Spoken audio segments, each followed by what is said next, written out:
আসসালামু আলাইকুম। আজকে আমি আপনাদের শেখাবো কিভাবে ডাক্টের রিডিউসার ক্যালকুলেশন করতে হয়, এরিয়া ক্যালকুলেশন করতে হয়। গত ভিডিওতে আমি আপনাদের দেখিয়েছি কিভাবে রেক্ট্যাঙ্গুলার ডাক্টের এরিয়া ক্যালকুলেশন করতে হয় এবং কি রাউন্ড ডাক্টের এরিয়া ক্যালকুলেশন করতে হয়। তো ধরে নেই এই ডাক্টের সাইজ হচ্ছে 24 হচ্ছে উইথ এবং হাইট হচ্ছে 14 ইঞ্চি। ঠিক ডাক্টের এই পাশে ডাক্টের উইথ হচ্ছে 18 ইঞ্চি ইন্টু 12 ইঞ্চি। তার মানে কি এই ডাক্টের তো যতটুক লেন্থ হবে আপনারা তো লেন্থের সাথে এই এরিয়াটা সবগুলো যোগ করে লেন্থের সাথে যা গুণন করলে তো আপনি এই ডাক্টের এরিয়া পাচ্ছেন এই এতটুক পর্যন্ত। ঠিক এতটুকু আপনারা পাবেন। তো তার মানে কি আমাদের এখন এই ডাক্টের ক্যালকুলেশন করে আপনাদের কোনো ব্যাপার না, এটাও আপনাদের কোনো ব্যাপার না। এখন অনেকের ধারণা যে এই অংশটুকু, শুধুমাত্র এই অংশটুকু কিভাবে এরিয়া ক্যালকুলেশন করব। তাহলে আমাদের আজকে আমি দেখাবো এই অংশটুকুকেই আমরা বলি রিডিউসার।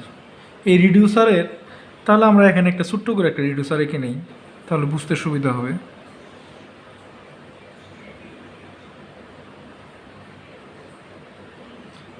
ধরে নিই এটা একটা রিডিউসার।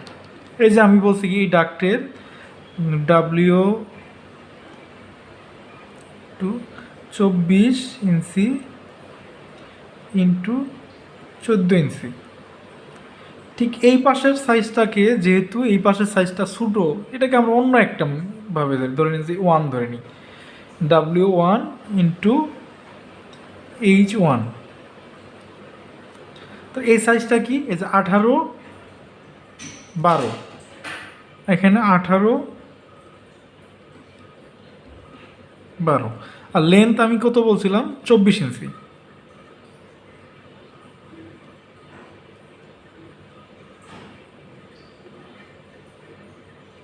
তাহলে আমরা হিসাবটা করে নিই। তো বুঝতে পারছেন তো এই ডাক্টের সাইজটা হচ্ছে এই মাথা, এই ডাক্টের সাইজটা হচ্ছে এই মাথা। এছাড়া আপনারা যখন প্র্যাকটিক্যালি কাজ করবেন ডাক্টের যেমন সাইজ হবে তেমনভাবেই লিখবেন। যদি অনেক সময় এই যে 24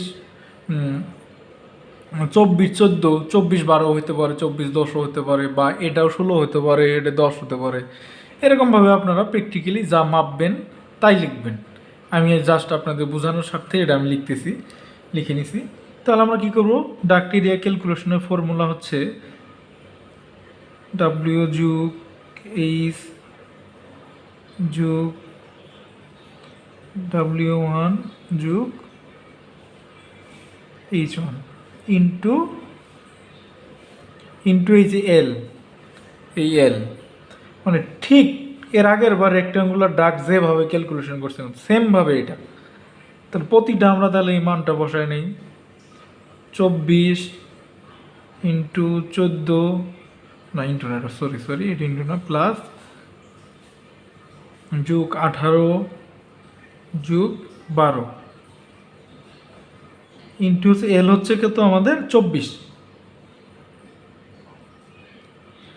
তাহলে সবগুলো আমরা যোগ করে নিই, সবগুলো যোগ করলে হয় আমাদের 68 ইন্টু 24। তাহলে এই দুটা গুণ করি, গুণ করার পরে আমার আসলো 16 32। তো এটা আমাদের স্কোয়ার ইঞ্চি।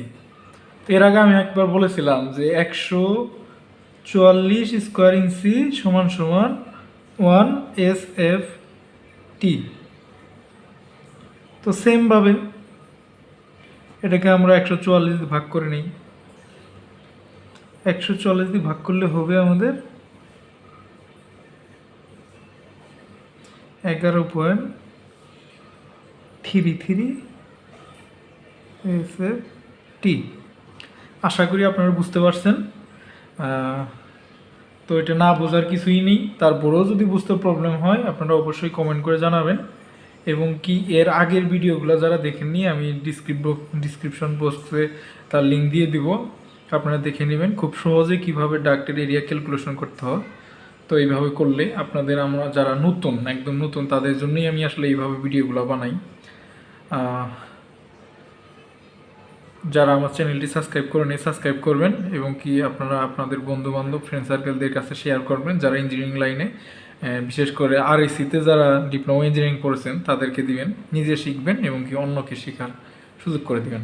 আসসালামু আলাইকুম।